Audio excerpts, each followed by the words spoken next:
Hello, everybody. Welcome to EFL Championship score predictions, which today turns into EFL playoff score predictions. We are going to be looking at each of the three EFL divisions and the first leg playoff fixtures coming up this weekend. And we are very, very proud to say we are brought to you with Boyle Sports, the home of the early payout. If your team goes 2 goals up, Boyle Sports will pay out. And Sam, that may be a rarity in the playoffs, but I have actually seen it happen. My favourite playoff tie of all time, Ipswich going 2-0 down at Bolton, and then a Marcus Stewart masterclass to get it back to 2-2. And Boyle Sports would have paid out on that. Get involved. BeGambleAware.org. Please gamble responsibly. 18 plus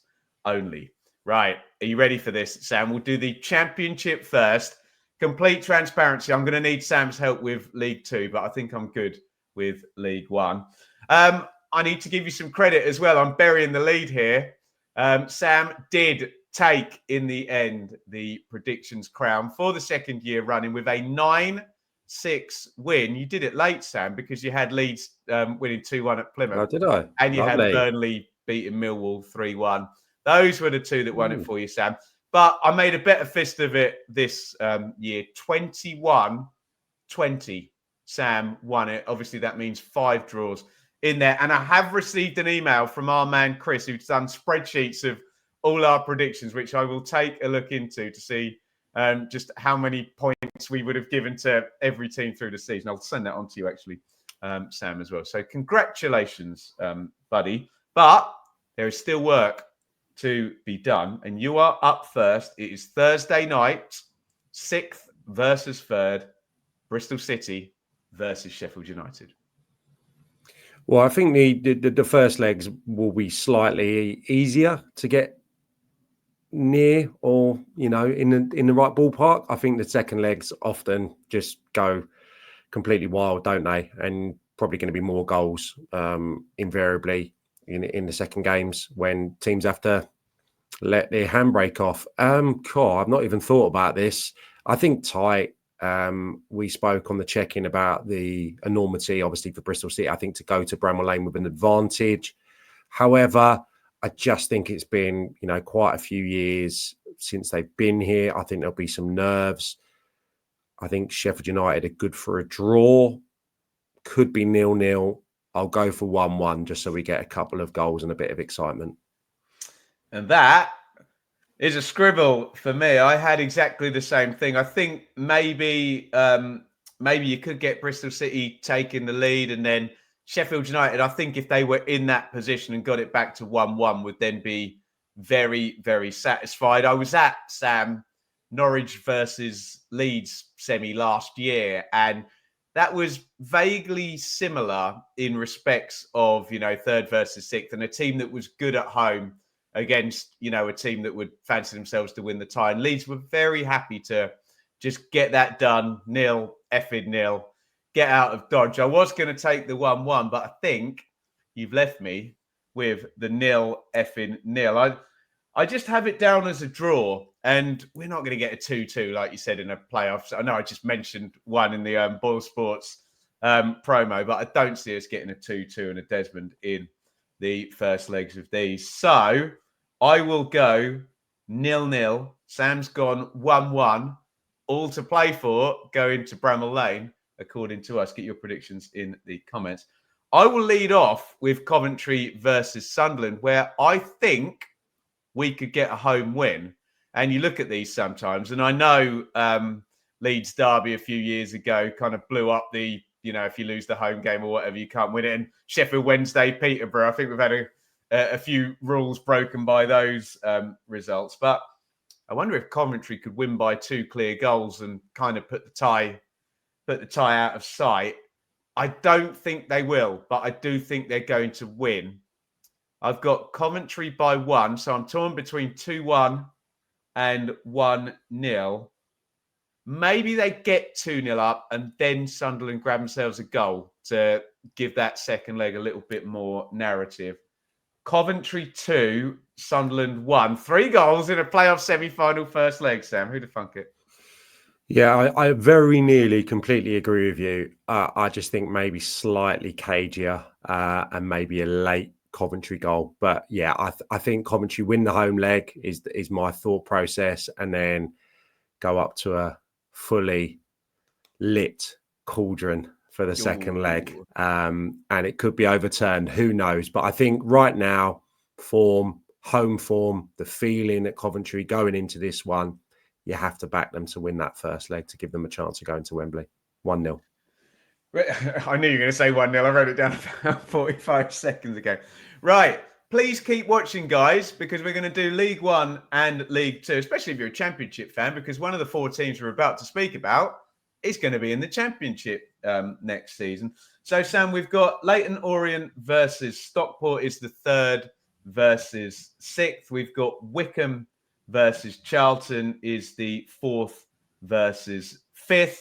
And you're up first. So Orient have been pretty streaky, haven't they? I remember after New Year, they went on an absolute storming run, didn't they? Stockport, we have down under Dave Challoner as a very kind of tight, sturdy defensive side, but they have tended to lose in the playoffs, automatic, lose in the playoffs, automatic, and here they are in the playoffs again, Sam. Yeah, this is, I think, over the 2 legs, got probably the most capacity to be high scoring. I think these 2 are the top goal scorers, along with Blackpool below Birmingham in the 3rd tier. So Leyton Orient are a very good away side, obviously won 4-1 at Huddersfield final day, as they did at Stockport earlier in the season. They won their 4-1. It was 1-0 to Stockport at Brisbane Road. So that throws a little bit of a spanner in the works. I could see relatively tight first game. I'm going to side with the home side here. They've 6 straight wins, Orient, going into this. They beat Wycombe 1-0 recently. I'm going to go for the 1-0 again, and then I'm going to go for, I was going to say fun in the sun. I doubt it's going to be sunny in Stockport, but I think the second leg could be fun and frolics. But I'm going to go for a 1-0 Orient win in the home leg. Interesting. That'll put a lot on that second leg. Sam, for fear of being predictable, you just study these. They just are low scoring, aren't they? So I'm going to take the 1-1. Maybe it'll be one of those where Orient take the lead, as I'd kind of characterised your prediction of Bristol City versus Sheffield United. I was going to say I don't fancy their chances then in the second leg, but as you pointed out, they went there and won handsomely. And I don't know, there's just something about Orient. Were you in ITV when Richie Wellens came in on the? He was just about to be given he'd just been given the award for Manager of the Year after taking him up from League Two, and here they are a couple of years later. I've done a few shows with him, Richie. Yeah, they've been hugely charismatic. Yeah, he is. Yeah. Proper. You can imagine people person and great motivator, which maybe explains the winning run, losing run type thing, that when he gets them going, they're eating out of his hands. I don't know. I just think Stockport, look at that. I hasten to add, Stockport are in incredible form as well. So 87 points as well. And God, who would have had Wycombe down in 5th? We're going to come on to it in a minute, but 3 out of the 4 are bang at it at the moment, going into the playoffs.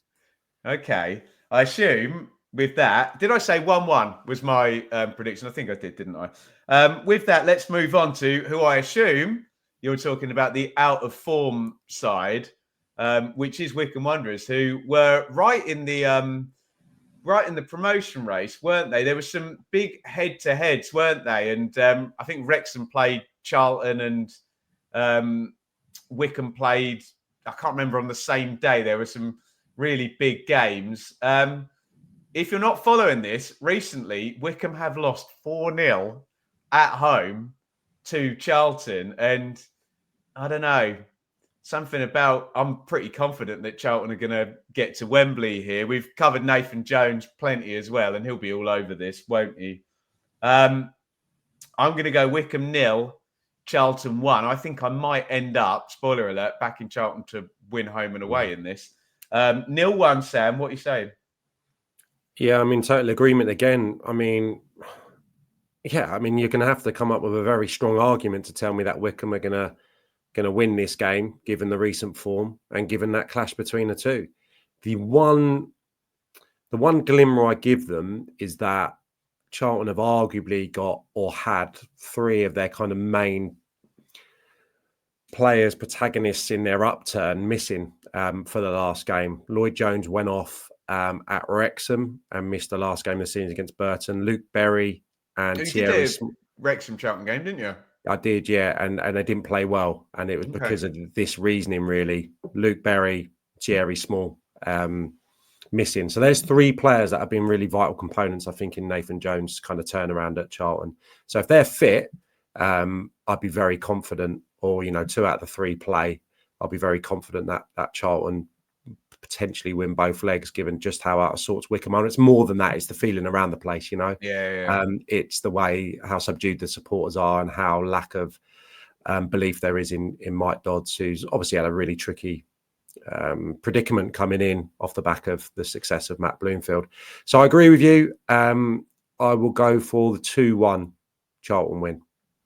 Right, Sam, really quickly, because I know we're pushed for time, you're going to have to help me out with League Two, where we've got Notts County facing Wimbledon and Paul Cook and Chesterfield facing a Walsall team who look nailed on for promotion at the turn of the year. Yeah, okay. So first leg, not at Notts against Wimbledon. Yeah, both obviously we're in a position for automatic promotion. Notts County's fight was kind of done by a 2-1 home defeat against Cheltenham, meaning that they went into the final game against Doncaster knowing that it wasn't going to be the autos. Had they won against Cheltenham, they still would have had a sniff final day. McGoldrick left out final day, obviously just probably wrapped in cotton wool for the playoffs. He is, what a player, arguably the best player in the division, and you just think at his boyhood club having this kind of wonderful season that he could be a real difference maker.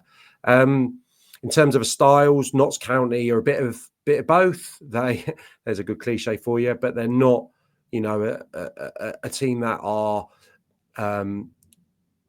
completely obsessed with playing out from the back. Notts County were that probably under Luke Williams, really easy on the eye. There's a bit more of a mixture under Stuart Maynard. They've got Jatta, real pace and goal scoring ability on the front line. Obviously, brilliantly complemented by McGoldrick. So arguably the best strike pairing.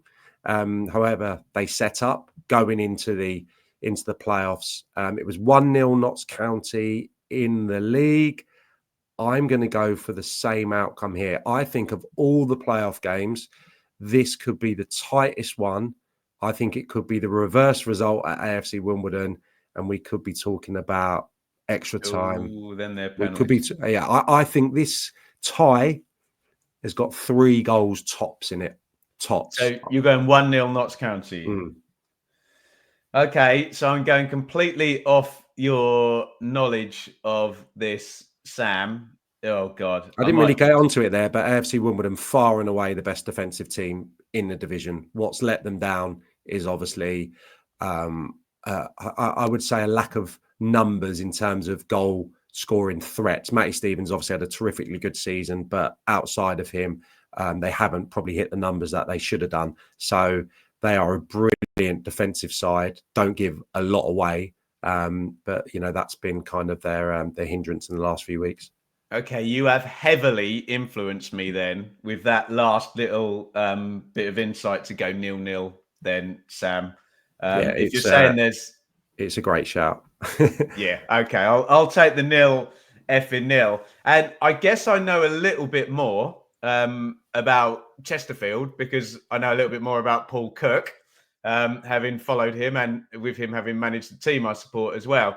And we also have the lesser spotted. It goes down to 7th place in League Two as well. We have the lesser spotted team who's completely nuked their chances of automatics, who then has to play first away from home. I wonder, could this get away from Walsall in the first leg, given the confidence? I'm going to go for it to do so. And I'm going to be the first one to put up a 2-goal cushion here, Sam. I'm going to go Chesterfield 2, Walsall 0. Am I anywhere near it?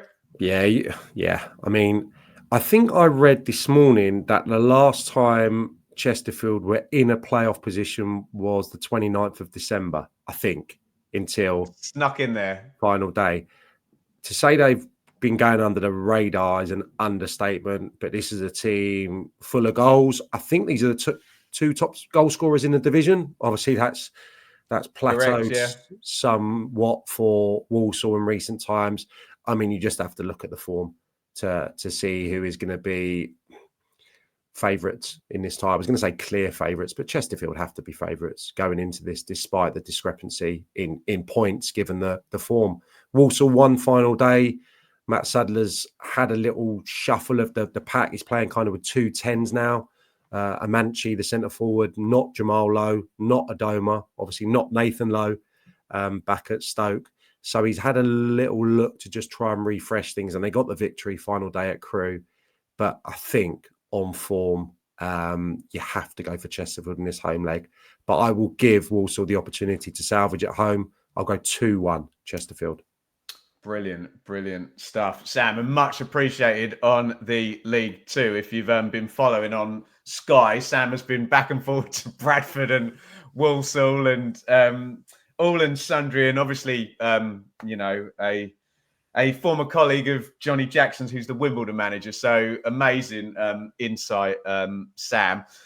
Remember, we're brought to you in association with Boyle Sports, home of the early payout. As soon as your team goes 2 goals up, they pay up. There's a few chances we've got, Sam. I went Coventry 2, Sunderland 1. So Cov could go 2 up in that one.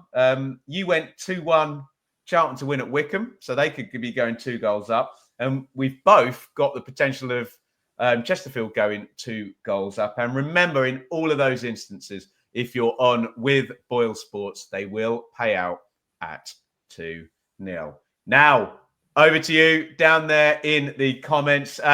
Look, we've done all the point scoring and whatnot for the regular season, so we'll give it a wide berth in terms of actual points. Let's just see who can get close. Can anyone get 3 out of 6?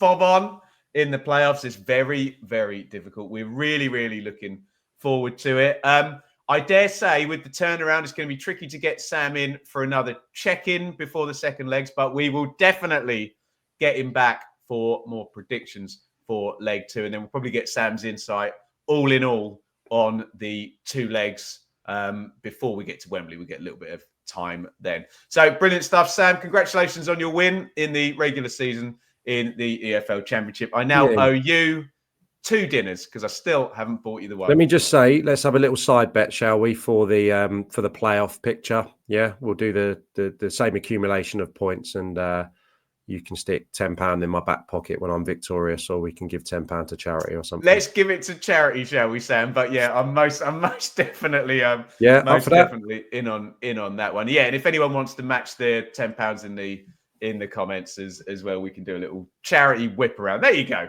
What a good way to finish the show, Sam. And we will see you, no doubt, in between, probably Monday next week for some more playoff predictions. We will know much more right about then.